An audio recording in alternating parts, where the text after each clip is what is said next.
স্বাগত জানাচ্ছি খাতুনগঞ্জ থেকে মতিঝিলের সাথে আছে আমি শামীম জাহেদি। 8,500 কোটি টাকা ব্যয়ে কর্ণফুলী নদীর তলদেশের টানেল নির্মাণ করবে সরকার। এতে 57% অর্থ সহায়তা দেবে চীন। আর এটি চালু হলে দক্ষিণ চট্টগ্রাম এবং বান্দরবান কক্সবাজারের সঙ্গে দেশের বাকি অঞ্চলের যোগাযোগ সহজ হবে, বাড়বে ব্যবসায়িক কর্মকাণ্ড। আজ আমরা আলোচনা করব কর্ণফুলী টানেল। এ নিয়ে আলোচনা করতে আমার স্টুডিওতে রয়েছেন ওয়েল গ্রুপের প্রধান নির্বাহী কর্মকর্তা সৈয়দ নুরুল ইসলাম। তবে মূল আলোচনা যাবার আগে দেখে নেব একটি প্রতিবেদন।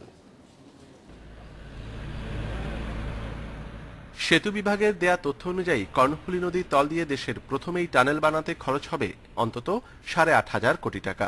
3.5 কিলোমিটার লম্বা আর 700 মিটার চওড়া এই টানেলের সাথে তৈরি হবে প্রায় 7 কিলোমিটার দীর্ঘ সংযোগ সড়ক। চট্টগ্রাম অঞ্চলের সবচেয়ে বড় এই প্রকল্প বাস্তবায়িত হলে এলাকাবাসীর আর্থসামাজিক অবস্থার উন্নয়নের পাশাপাশি খুলে যাবে সমৃদ্ধির দুয়ার।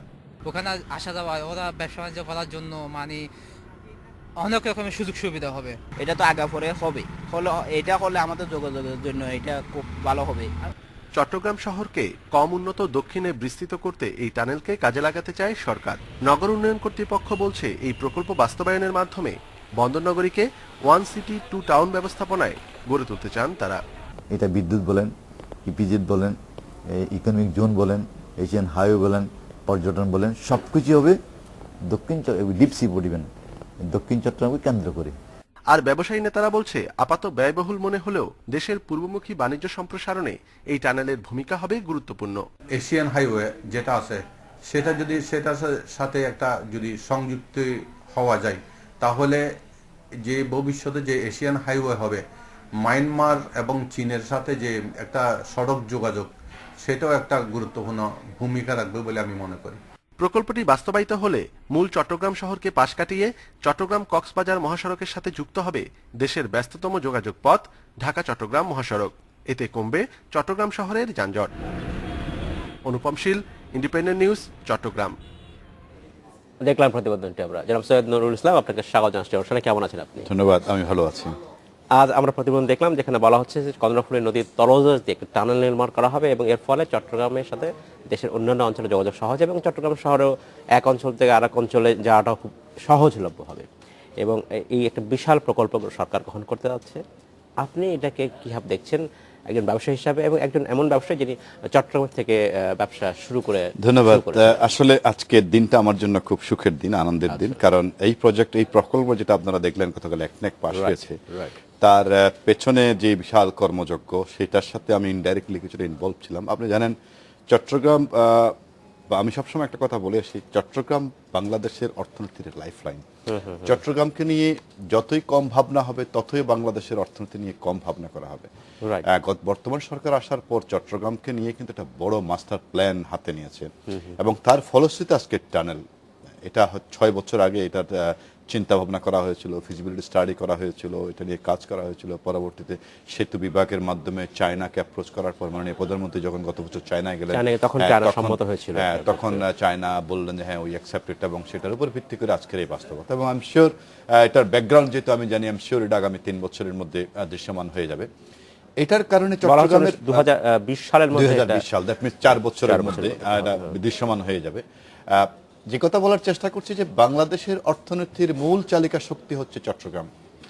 চট্টগ্রামকে নিয়ে ভাবার কথা ছিল স্বাধীনতার পর থেকে, কিন্তু সত্যিকার অর্থে চট্টগ্রামের এই গুরুত্বের কথা ভেবে স্বাধীনতার পরবর্তীতে চট্টগ্রামকে ইগনোর করা হয়েছে। বর্তমান সরকার সো কাইন্ড যে বাস্তবতাটা ওনারা অনুধাবন করতে পেরে চট্টগ্রামের উন্নয়ন নিয়ে একটা মহাপরিকল্পনা করেছেন এবং মহাপরিকল্পনার আওতায় এটা আপনি জেনে খুশি হবেন, পতেঙ্গা থেকে ফৌজদারহাট যে আউটার রিং রোডটা করা হচ্ছে চট্টগ্রাম উন্নয়ন কর্তৃপক্ষ জাইকার সহায়তায়, সেটা হবে লিঙ্ক হবে টানেলের সাথে। অর্থাৎ ফৌজদারহাট থেকে যে হাইওয়েতে আপনার ঢাকা থেকে চট্টগ্রাম ঢুকেন, আপনি চট্টগ্রাম শহরে না ঢুকে এখন আউটার রিং রোড দিয়ে পতেঙ্গা হয়ে আপনি টানেল হয়ে কক্সবাজার চলে যাবেন। এই স্বপ্নটা কিন্তু অনেক বড় স্বপ্ন ছিল। এই স্বপ্ন দেখার পেছনে যে লোকগুলো কাজ করেছিল তাদের সাথে আমার কিছুটা ব্যক্তিগত যোগাযোগের কারণে আমি স্বপ্নটা জানতাম। মাননীয় প্রধানমন্ত্রীর প্রতি চট্টগ্রামবাসীর পক্ষ থেকে ধন্যবাদ, চট্টগ্রাম উন্নয়ন কর্তৃপক্ষের প্রতি ধন্যবাদ, সেতু বিভাগের দায়িত্বপ্রাপ্ত মন্ত্রী আমাদের শ্রদ্ধেয় জনাব ওবায়দুল কাদের সাহেব বা আমার কাদের ভাইয়ের প্রতি আমি কৃতজ্ঞ যে কাজটাকে করার জন্য ওনারা দিনরাত পরিশ্রম করেছেন। এটাতে অর্থনৈতিক ইম্প্যাক্টটা দেখেন, ওয়ান সিটি টু টাউন, এই যে কনসেপ্টটা মাননীয় চট্টগ্রাম উন্নয়ন কর্তৃপক্ষের চেয়ারম্যান বলেছেন যে বন্দরকে কেন্দ্র করে যে শহরগুলো গড়ে ওঠে সবগুলো শহর বলতে গেলে আসলে দুইটা সিটি হয়।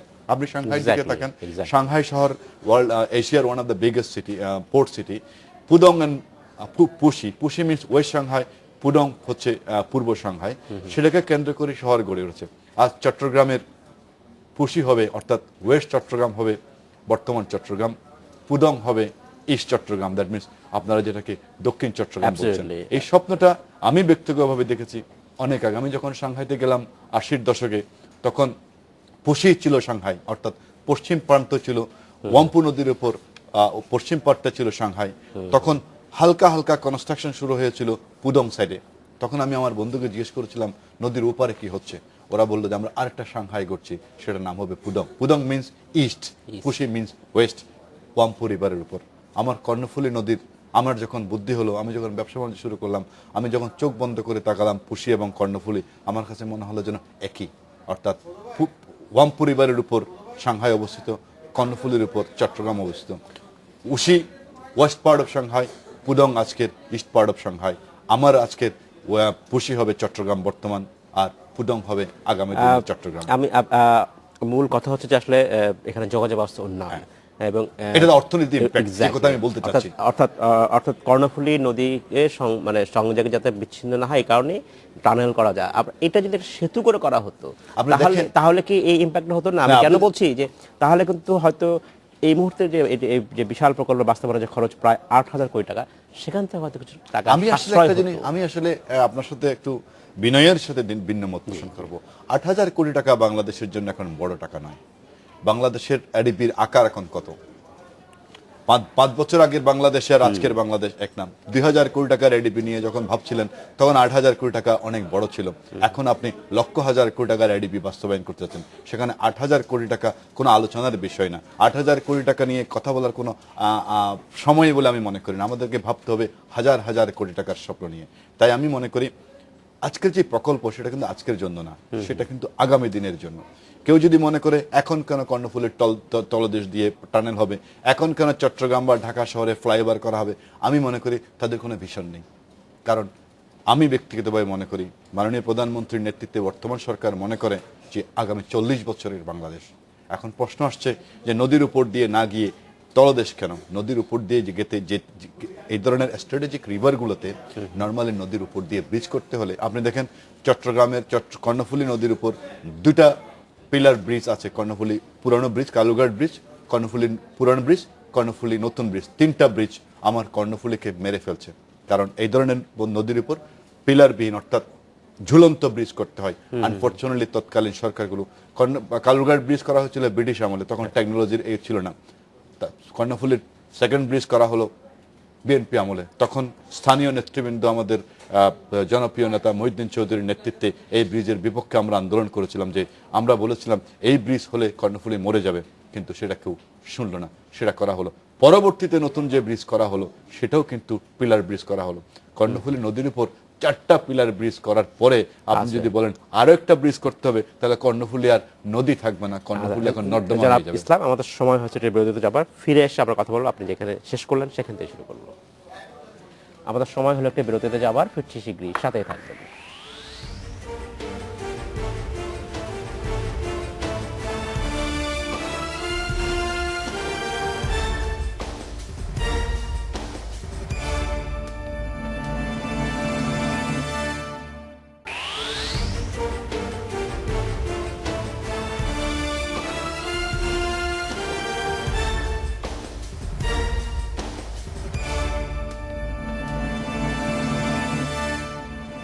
স্বাগত জানাচ্ছি খাতুনগঞ্জ থেকে মতিঝিলে আরও একবার। আজ আমরা আলোচনা করছি কর্ণফুলীর টানেল নিয়ে। এ নিয়ে আলোচনা করতে আমাদের সাথে স্টুডিওতে রয়েছেন ওয়েল গ্রুপের প্রধান নির্বাহী কর্মকর্তা সৈয়দ নুরুল ইসলাম। জনাব ইসলাম, আপনাকে স্বাগত জানাচ্ছি অনুষ্ঠানে আর একবার। আপনাকে ধন্যবাদ। বিরতিতে যাবার আগে কথা বলছিলাম, আমি জানতে চেয়েছিলাম যে কেন নদীর তলদেশ দিয়ে টানেল, কেন নদীর উপর দিয়ে একটি সেতু করলে এই কাজটা করা যেত কিনা, এবং এটা এর ফলে স্বাভাবিকভাবেই প্রকল্প ব্যয় অনেক অনেক কমে যেত। আপনাকে না যে কথা বলছিলাম, আপনাকে দেখতে হবে যে এই টানেলের হ্যাঁ। অবস্থানটা কোথায়। এক্স্যাক্টলি, আপনি সেটা ব্যাখ্যা হ্যাঁ, করছিলেন। সেইটা এই টানেলের অবস্থানটা হচ্ছে একেবারে চট্টগ্রাম বন্দরে ঢুকার মুখে। আচ্ছা। সেখানে একটা ব্রিজ করলে যদি চট্টগ্রাম বন্দরে কখনো বৃহৎ জাহাজ প্রবেশ করতে হতো, হ্যাঁ। তখন কি করা হতো? সেই জন্য স্ট্র্যাটেজিক কারণেই যারা এটাকে নিয়ে ফিজিবিলিটি স্টাডি করেছেন, I am not expert on that. আমি শুধু স্বপ্ন দেখেছিলাম দুইটা শহরের, অর্থাৎ চট্টগ্রাম, দক্ষিণ চট্টগ্রাম আর মূল Chittagong, Two towns in one city. কর্ণফুলীর দুই তীরে আলো জ্বলবে সাংহাইয়ের মতো।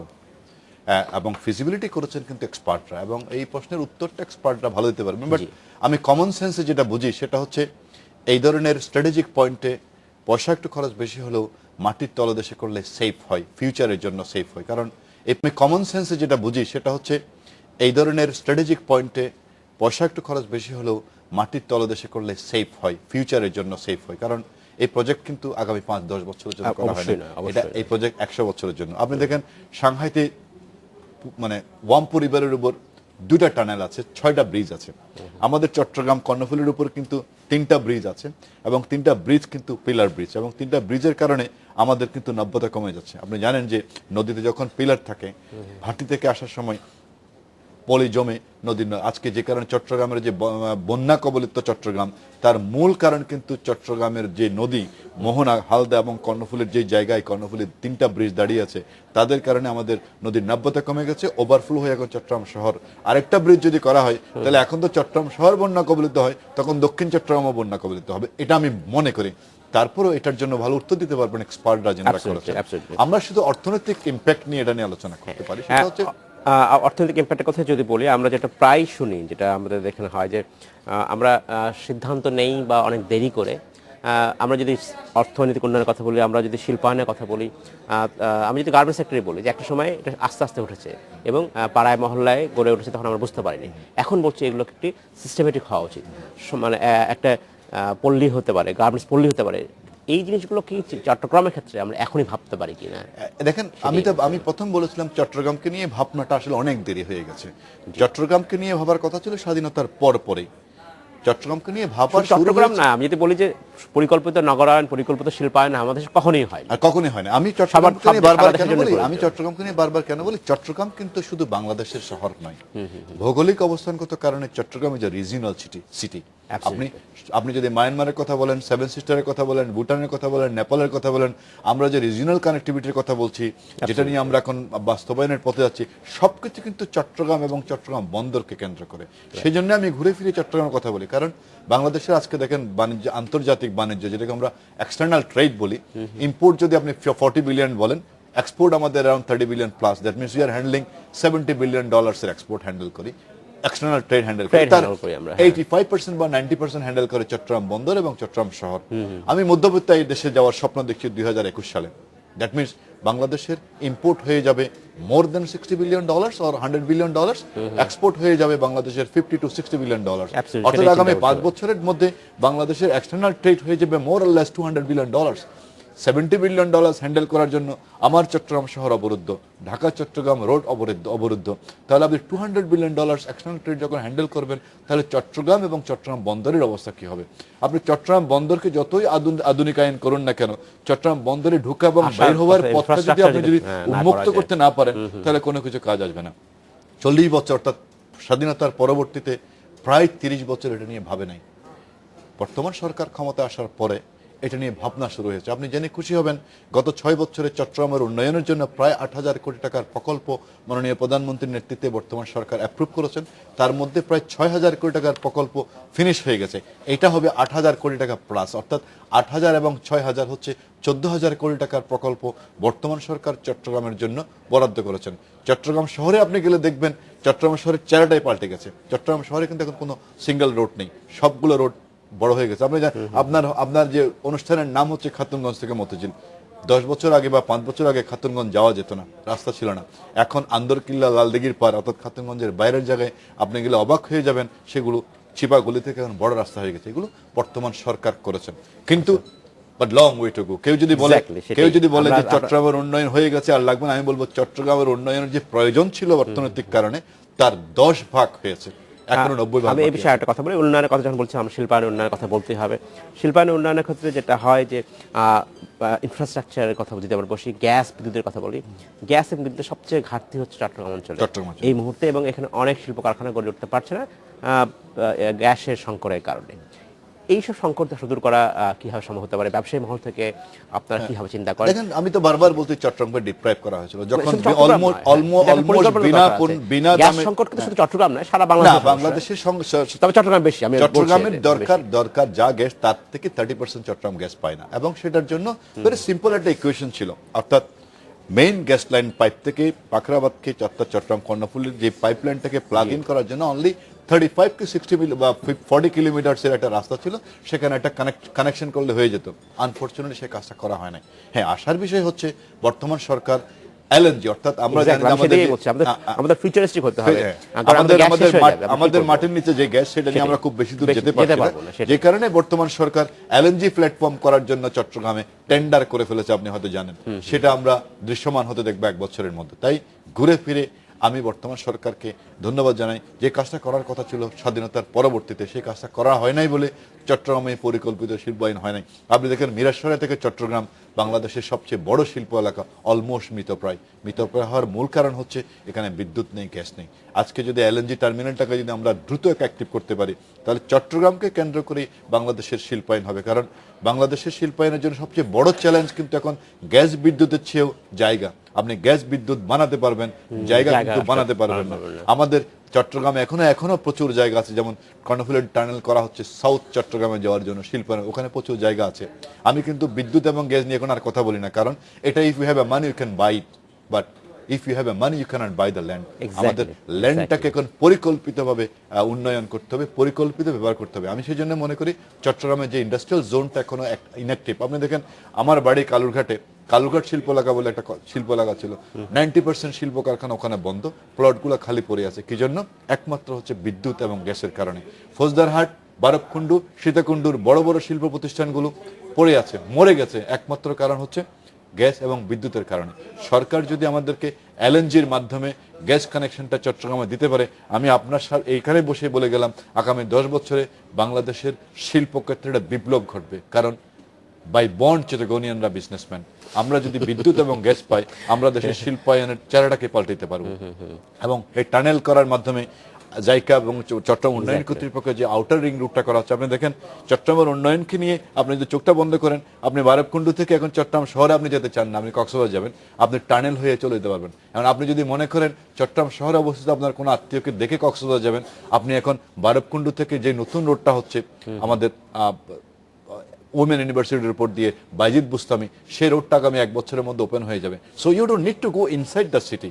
চট্টগ্রামকে পরিকল্পিতভাবে উন্নয়ন করা হচ্ছে, এবং এটা দৃশ্যমান হবে আগামী 2 থেকে 3 বছর। অর্থাৎ ঢাকা থেকে চট্টগ্রামে ঢোকার পথে মেইন স্ট্রিমে এন্ট্রি পয়েন্ট আমাদের রয়ে গেছে, সেটা দিয়ে ঢুকতে পারেন।